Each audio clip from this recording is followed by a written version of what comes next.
आज के योग में शनिदेव को कौन नहीं जानता। शनिदेव आध्यात्म के कारक गलतियों की सजा देने के लिए मुख्य रूप से जाने जाते हैं।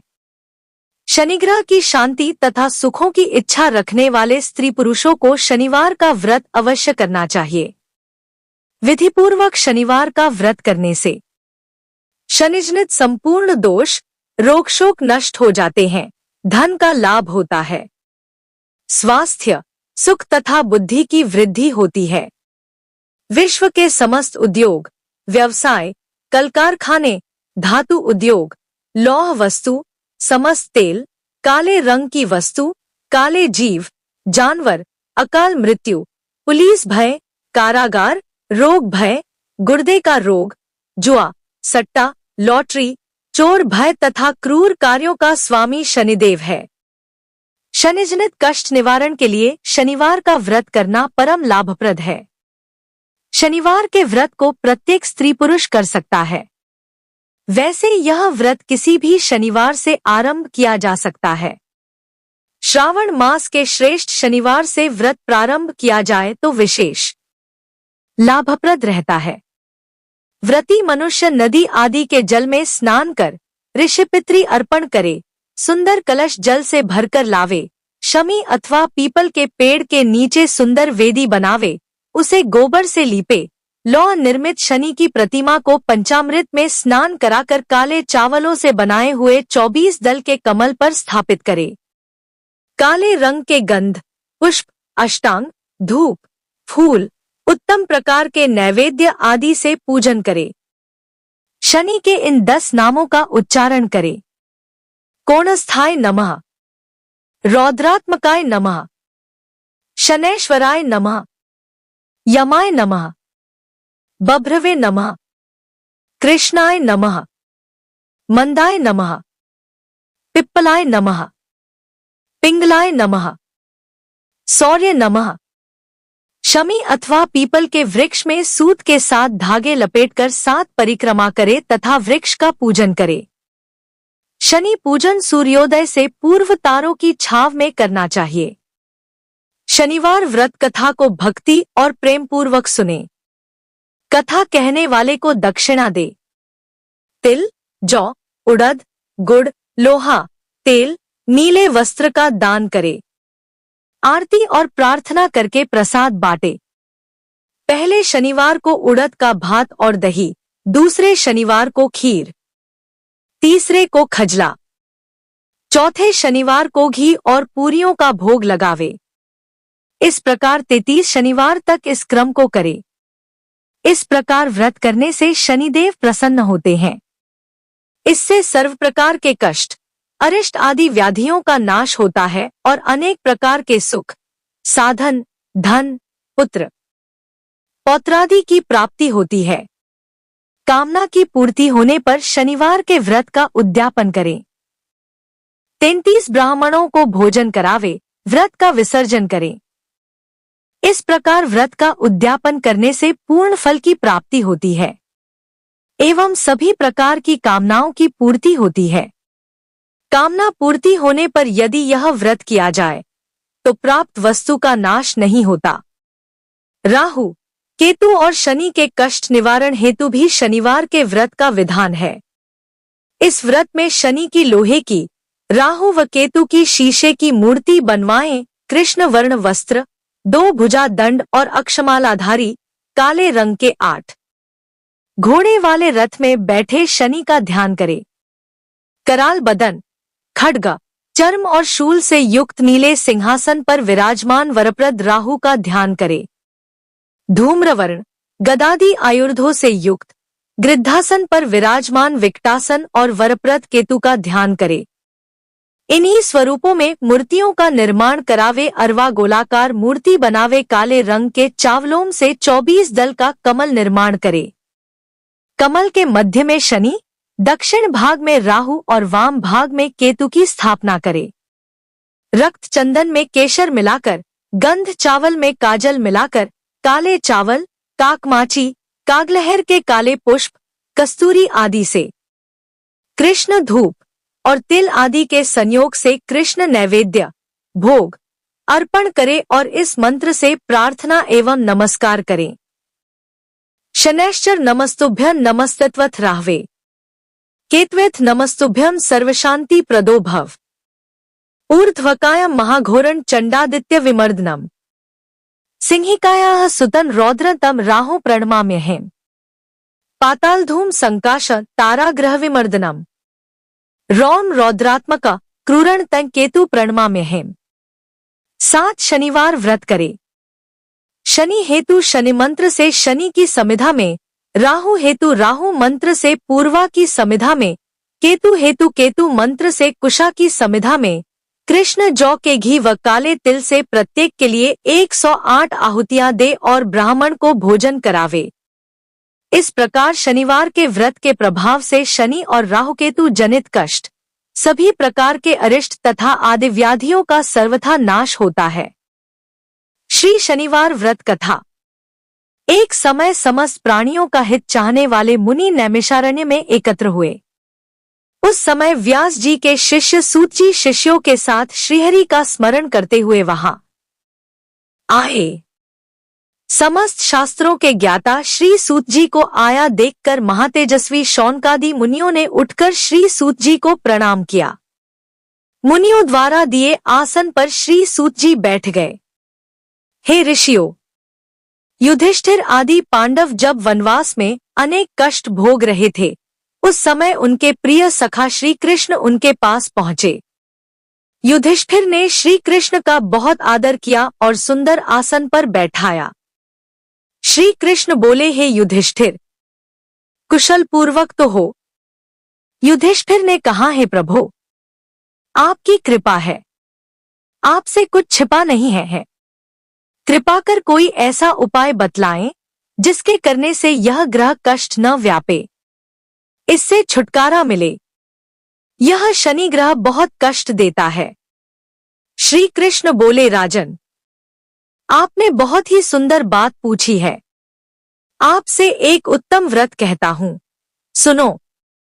जो मनुष्य भक्ति और श्रद्धायुक्त होकर शनिवार के दिन भगवान शंकर का व्रत करते हैं, उन्हें शनि की ग्रह दशा में कोई कष्ट नहीं होता, उनको निर्धनता नहीं सताती तथा इस लोक में अनेक प्रकार के सुखों को भोगकर अंत में शिवलोक की प्राप्ति होती है।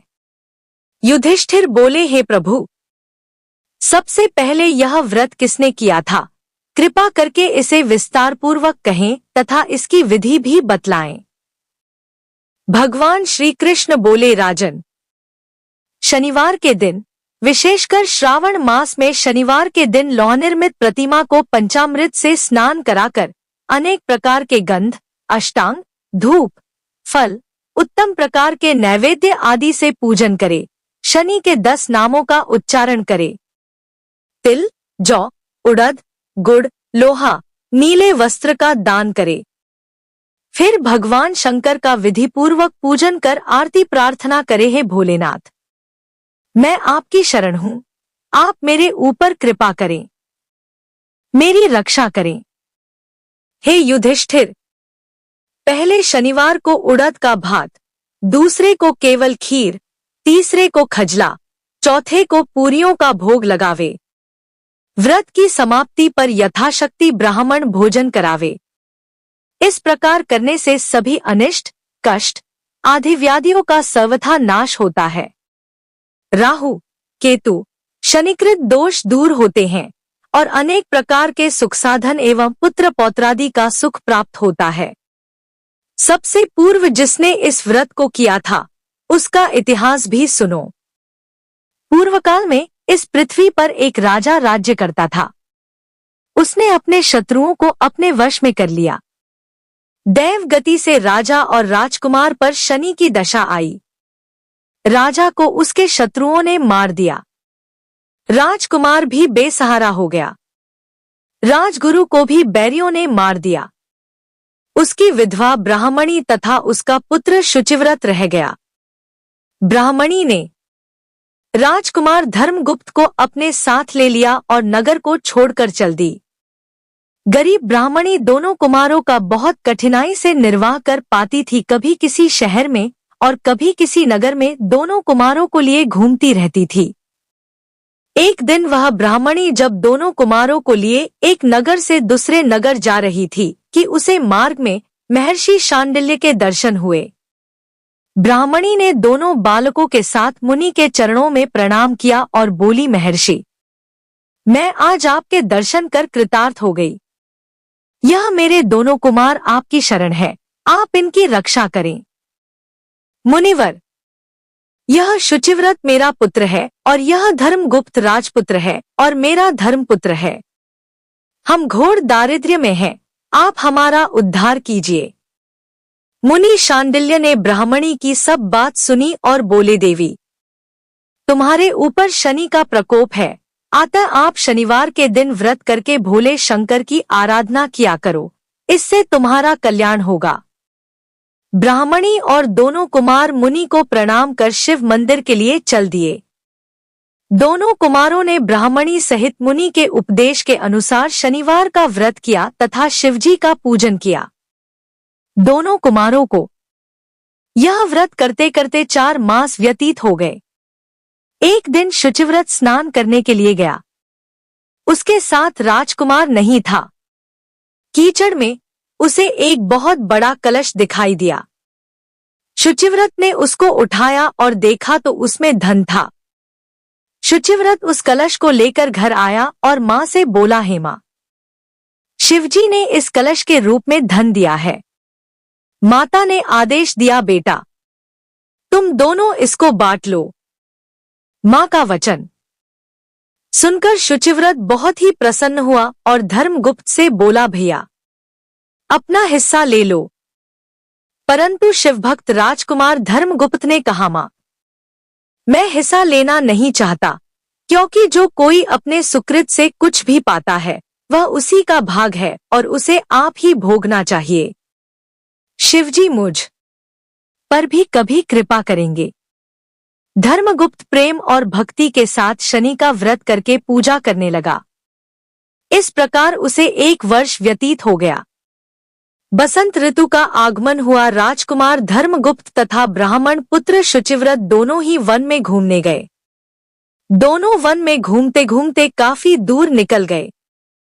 उनको वहां सैकड़ों गंधर्व कन्याएं खेलती हुई मिली। ब्राह्मण कुमार बोला, भैया, चरित्रवान पुरुषों को चाहिए कि वे स्त्रियों से बचकर रहें, ये मनुष्य को शीघ्र ही मोह लेती हैं।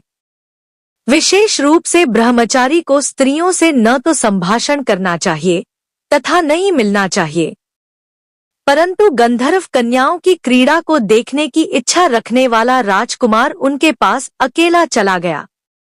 गंधर्व कन्याओं में से एक सुंदरी उस राजकुमार पर मोहित हो गई और अपनी सखियों से बोली, यहाँ से थोड़ी दूरी पर एक सुंदर वन है, उसमें नाना प्रकार के फूल खिले हैं। तुम सब जाकर उन सुंदर फूलों को तोड़कर ले आओ, तब तक मैं यहीं बैठी हूँ। सखियां उस गंधर्व कन्या की आज्ञा पाकर चली गई और वह सुंदर गंधर्व कन्या राजकुमार पर दृष्टि गड़ाकर बैठ गई। उसे अकेला देखकर राजकुमार भी उसके पास चला आया। राजकुमार को देखकर गंधर्व कन्या उठी और बैठने के लिए कमल पत्तों का आसन दिया। राजकुमार आसन पर बैठ गया। गंधर्व कन्या ने पूछा, आप कौन है, किस देश के रहने वाले हैं तथा आपका आगमन कैसे हुआ है? राजकुमार ने कहा, मैं विदर्भ देश के राजा का पुत्र हूँ, मेरा नाम धर्मगुप्त है। मेरे माता पिता स्वर्गलोक सिधार चके हैं। शत्रुओं ने मेरा राज्य छीन लिया है। मैं राजगुरु की पत्नी के साथ रहता हूँ, वह मेरी धर्म माता है। फिर राजकुमार ने उस गंधर्व कन्या से पूछा, आप कौन है, किसकी पुत्री है और किस कार्य से यहाँ पर आपका आगमन हुआ है? गंधर्व कन्या ने कहा, विद्रविक नाम के गंधर्व की मैं पुत्री हूँ। मेरा नाम अंशुमति है। आपको आता देख आपसे बध करने की इच्छा हुई, इसी से मैं सखियों को अलग भेजकर अकेली रह गई हूँ। गंधर्व कहते हैं कि मेरे बराबर संगीत विद्या में कोई निपुण नहीं है। भगवान शंकर ने हम दोनों पर कृपा की है, इसलिए आपको यहाँ पर भेजा है। अब से लेकर मेरा आपका प्रेम कभी न टूटे। ऐसा कहकर कन्या ने अपने गले का मोतियों का हार राजकुमार के गले में डाल दिया। राजकुमार धर्मगुप्त ने कहा, मेरे पास न राज है न धन, आप मेरी भार्या कैसे बनेंगी? आपके पिता है, आपने उनकी आज्ञा भी नहीं ली। गंधर्व कन्या बोली, अब आप घर जाएं, लेकिन परसों प्रातःकाल यहाँ अवश्य पधारें। राजकुमार से ऐसा कहकर गंधर्व कन्या अपनी सहेलियों के पास चली गई। राजकुमार धर्मगुप्त शुचिव्रत के पास चला आया और उसे सब समाचार कह सुनाया। राजकुमार धर्मगुप्त तीसरे दिन शुचिव्रत को साथ लेकर उसी वन में गया। उसने देखा कि स्वयं गंधर्वराज विद्रविक उस कन्या को साथ लेकर उपस्थित हैं। गंधर्वराज ने दोनों कुमारों का अभिवादन किया और दोनों को सुंदर आसन पर बिठाकर राजकुमार से कहा, राजकुमार, मैं परसों कैलाश पर गौरी शंकर के दर्शन करने गया था। वहां करुणारूपी सुधा के सागर भोले शंकर जी महाराज ने मुझे अपने पास बुलाकर कहा, गंधर्वराज, पृथ्वी पर धर्मगुप्त नाम का राजभ्रष्ट राजकुमार है। उसके परिवार के लोगों को शत्रुओं ने समाप्त कर दिया है। वह बालक गुरु के कहने से शनिवार का व्रत करता है और सदा मेरी सेवा में लगा रहता है। तुम उसकी सहायता करो, जिससे वह अपने शत्रुओं पर विजय प्राप्त कर सके। गौरी शंकर की आज्ञा को शिरोधार्य कर मैं अपने घर चला आया। वहां मेरी पुत्री अंशुमति ने भी ऐसी ही प्रार्थना की। शिवशंकर की आज्ञा तथा अंशुमति के मन की बात जानकर मैं ही इसको इस वन में लाया हूँ। मैं इसे आपको सौंपता हूँ। मैं आपके शत्रुओं को परास्त कर आपको आपका राज्य दिला दूंगा। ऐसा कहकर गंधर्वराज ने अपनी कन्या का विवाह राजकुमार के साथ कर दिया तथा अंशुमति की सहेली की शादी ब्राह्मण कुमार शुचिव्रत के साथ कर दी। उसने राजकुमार की सहायता के लिए गंधों की चतुरंगिणी सेना भी दी। धर्मगुप्त के शत्रुओं ने जब यह समाचार सुना तो उन्होंने राजकुमार की अधीनता स्वीकार कर ली और राज्य भी लौटा दिया। धर्मगुप्त सिंहासन पर बैठा। उसने अपने धर्म भाई शुचिव्रत को मंत्री नियुक्त किया। जिस ब्राह्मणी ने उसे पुत्र की तरह पाला था, उसे राजमाता बनाया। इस प्रकार शनिवार के व्रत के प्रभाव और शिवजी की कृपा से धर्मगुप्त फिर से विदर्भराज हुआ। श्री कृष्ण भगवान बोले, हे पांडुनंदन, आप भी यह व्रत करें तो कुछ समय बाद आपको राज्य प्राप्त होगा और सभी प्रकार के सुखों की प्राप्ति होगी। आपके बुरे दिनों की शीघ्र समाप्ति होगी। युधिष्ठिर ने शनिवार व्रत की कथा सुनकर श्री कृष्ण भगवान की पूजा की और व्रत आरंभ किया।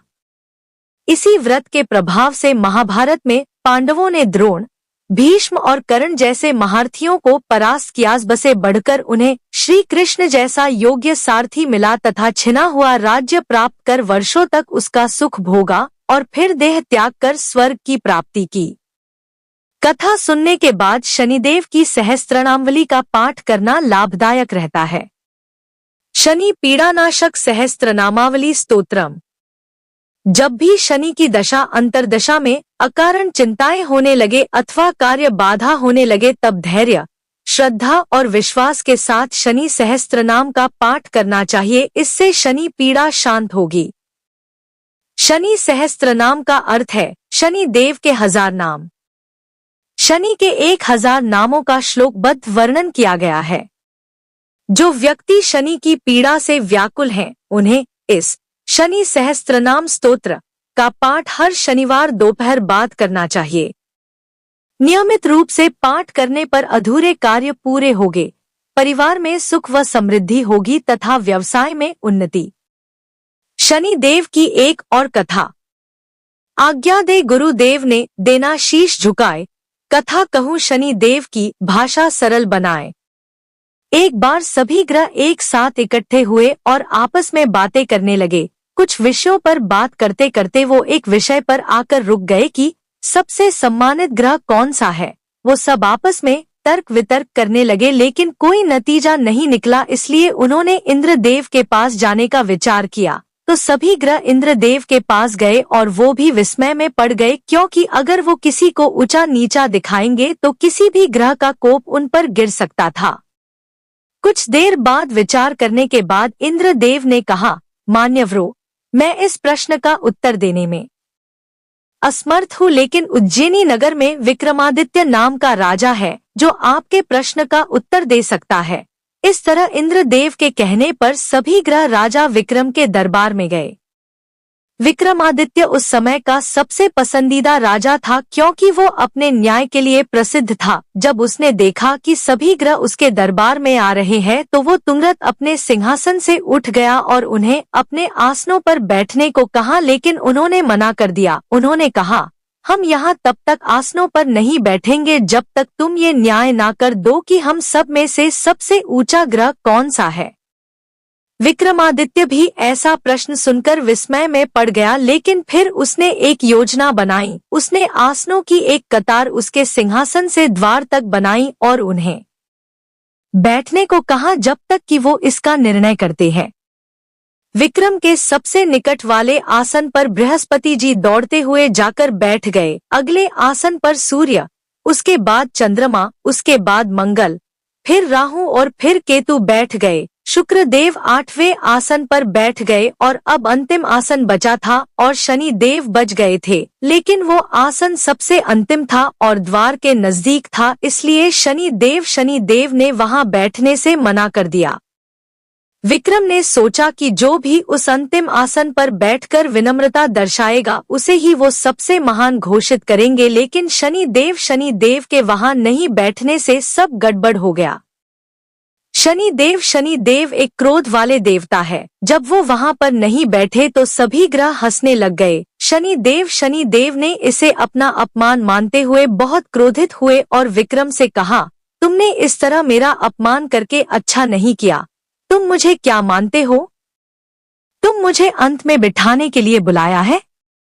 एक बात ध्यान रखना कि किसी भी राशि में चंद्रमा 2.25 दिन, सूर्य, बुध और शुक्र केवल 15 दिन, मंगल 2 महीने, गुरु 13 महीने और राहु केतु 18 महीने तक रहते हैं, लेकिन मैं 7.5 साल तक किसी भी राशि में रहता हूँ। इसलिए तुम अब अपना ध्यान रखो, तुम्हें भी मेरे अपमान का दंड सहना पड़ेगा। राजा विक्रम कुछ दिनों तक बिना किसी मुसीबत के दिन गुजारे, लेकिन जल्द ही राजा के 7.5 शुरू हो गए। उन दिनों में एक अश्व व्यापारी वहां आया और वहां घोड़े बेचने के लिए रुका। राजा ने भी कुछ सुंदर घोड़े खुद के लिए खरीदे। उनमें से एक घोड़े का नाम भंवर था, जिसे राजा बहुत पसंद करता था। राजा उस घोड़े पर सवार हो गया और इधर उधर घूमने लगा। तभी कुछ देर बाद वो दौड़ता हुआ राजा को एक घने जंगल में छोड़कर भाग गया। राजा को ये देखकर बहुत आश्चर्य हुआ और अब वो उस जंगल में भूखा प्यासा भटकने लगा। जब रात हुई तो राजा को बड़ी जोरों की प्यास लगी, जिससे वो जोर जोर से चिल्लाने लगा। एक दूधवाला उस रास्ते से गुजर रहा था। उसने विक्रम को देख लिया। वो विक्रम को पास की नदी पर लेकर गया और उसे शीतल जल पिलाया। विक्रम बहुत प्रसन्न हुआ और उसने उस दूधवाले को अपनी सोने की अंगूठी निकाल कर दे दी और कहा, मैं उज्जैन रहता हूँ और रास्ता भटक गया हूँ, क्या तुम मुझे रास्ता बता सकते हो? वो दूधवाला उसको गांव में लेकर आया और उसको एक दुकानदार ने भोजन कराया। विक्रम ने दुकानदार को भी एक अंगूठी दी और उसको भी विक्रम ने रास्ता भटकने वाली बात बताई। अब वो उस दुकानदार के साथ पूरे दिन बातें करता रहा और उस दिन दुकानदार को खूब आमदनी हुई। उसने सोचा इस आदमी की वजह से उसकी आज अच्छी आमदनी हुई, इसलिए उसने विक्रम को उसके साथ शाम को घर चलने को कहा। विक्रम उसके साथ घर गया और दुकानदार ने उसकी खूब खातिरदारी की। अब खाना खाते वक्त एक अजीब घटना हुई। जब विक्रम खाना खा रहा था तो वहां पर दीवार पर रखा हुआ सोने का हार गायब हो गया। दुकानदार की नौकरानी ने उसकी पत्नी को गले का हार चोरी होने की खबर दी। जब दुकानदार ने ये बात सुनी तो उसने विक्रम से हार के बारे में पूछा तो विक्रम के हार के बारे में कुछ भी पता होने से इनकार कर दिया। दुकानदार ने कहा, जब हार चोरी हुआ तक तुम्हारे अलावा यहाँ कोई बाहर का व्यक्ति नहीं था, तुम जल्दी बताओ कि वो हार कहाँ है। विक्रम ने कहा, मैं हार के बारे में कुछ नहीं जानता हूँ और मैंने हार नहीं चुराया है। दुकानदार विक्रम को राजा के पास लेकर गए। जब राजा ने विक्रम के भोले चेहरे को देखा तो उसने कहा, ये आदमी कुछ चोरी नहीं कर सकता है। इस तरह राजा ने विक्रम को आजाद कर दिया। अब विक्रम शहर में घूम रहा था, तभी के तेली ने उसे देखा और उसको अपने यहाँ काम करने के लिए पूछा। उस तेली ने विक्रम को काम के बदले रहने खाने की व्यवस्था देने को कहा। विक्रम राजी हो गया और वो तेली विक्रम को घर लेकर आ गया। अब विक्रम कोल्हू के बैल को चलाने का काम करने लगा और वो तेली तेल को बाजार में बेचने जाता था। जब बारिश का मौसम आया तब विक्रम तेज आवाज में गाना गाने लगा। उसकी आवाज पास ही राजा के महल तक पहुंच गई और राजकुमारी इस मधुर स्वर पर मोहित हो गई। उसने अपनी दासी को भेजकर उस आदमी का पता लगाने को कहा। दासी वहां गई और उसने राजकुमारी को बताया कि एक नौजवान अपनी आंखें बंद कर गा रहा था। राजकुमारी उसके प्यार में खाना पीना भूल गई थी। उसकी माँ ने उससे अपनी इस दशा का कारण पूछा। राजकुमारी ने कहा कि अगर वो विवाह करेगी तो सिर्फ उस मधुर गाना गाने वाले तेली से विवाह करेगी।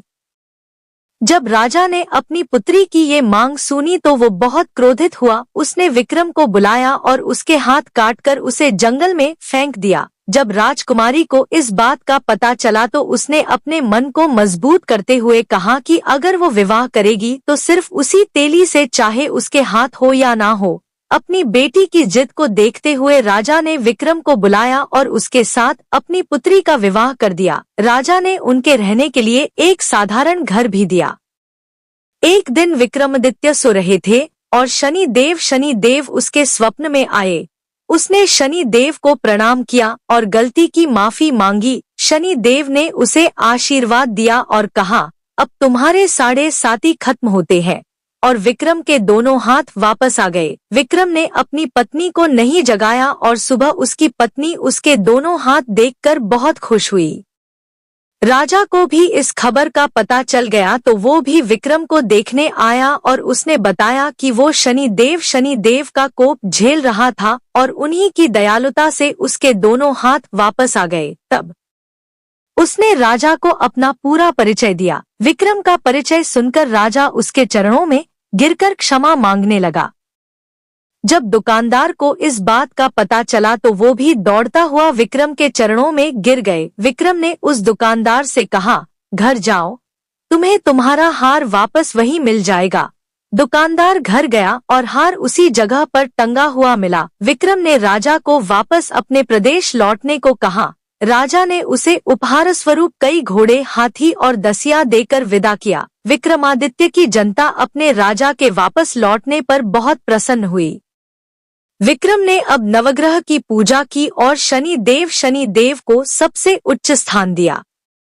जय शनिदेव। न्याय देवता शनि सदा सच की रखते लाज, यही गिराते हैं सदा झूठे जन पर गाज। जय शनिदेव, वंदन अभिनंदन भैया।